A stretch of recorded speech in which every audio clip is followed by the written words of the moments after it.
Il faut vivre en Christ de la vie de résurrection pour discerner toutes les richesses renfermées dans la croix.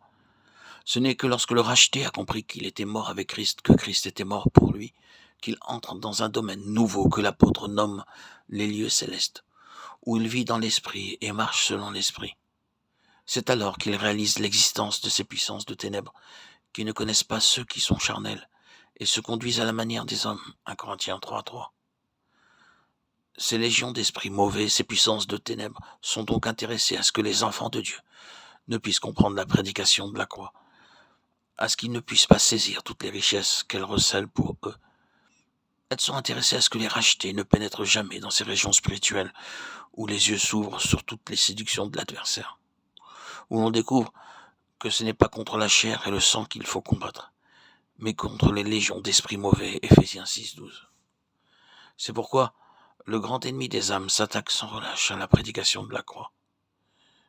Il mobilise toutes les puissances de l'enfer pour empêcher le racheté de comprendre l'étendue de la victoire du calvaire sur lui et ses légions. Que de chrétiens qui, dans les premières étapes de leur vie chrétienne, se laissent persuader par l'adversaire de sa non-existence. Ou bien au contraire, l'ennemi se révélera à eux avec tant de puissance en les enlaçant dans les chaînes du péché, qu'ils seront convaincus qu'il n'y a point de délivrance possible tant qu'ils habitent ce corps. D'autres discerneront l'ennemi, mais le combattront avec des armes charnelles, armes bien utiles contre un ennemi spirituel.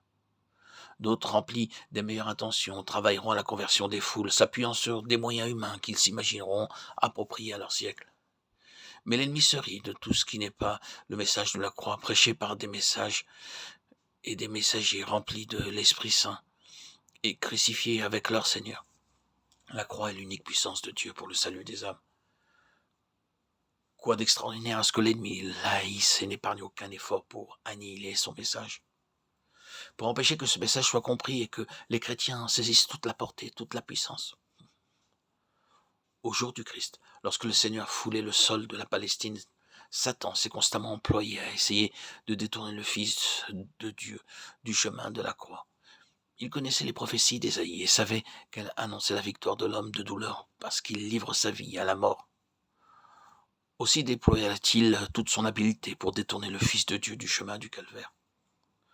Au désert, Satan lui offrit tous les royaumes du monde et leur gloire, la royauté sans le sacrifice, s'il voulait seulement reconnaître sa domination et se prosterner devant lui.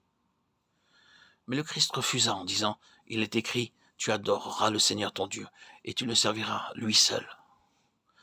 D'une volonté inébranlable, il se détourna de cette gloire, de cette couronne, pour marcher vers la croix. Plus tard, Satan revient à la charge en se servant de Pierre. Alors que le Christ annonçait ses souffrances et sa mort prochaine, Pierre proteste, conseillant au Seigneur de sauver sa vie. Il s'attire cette réponse, arrière de moi, Satan. Tu mets une pierre d'achoppement, car tu ne comprends point les choses qui sont de Dieu, mais seulement celles qui sont des hommes. Derrière le disciple, le Christ a discerné Satan, et celui-ci, découvert, abandonne momentanément la place. Les démons, dans les corps du malheureux possédé, s'élèvent aussi contre le Christ, car ils savent qu'il sera vainqueur de toutes les puissances adverses. Es-tu venu nous tourmenter avant le temps, proteste-t-il.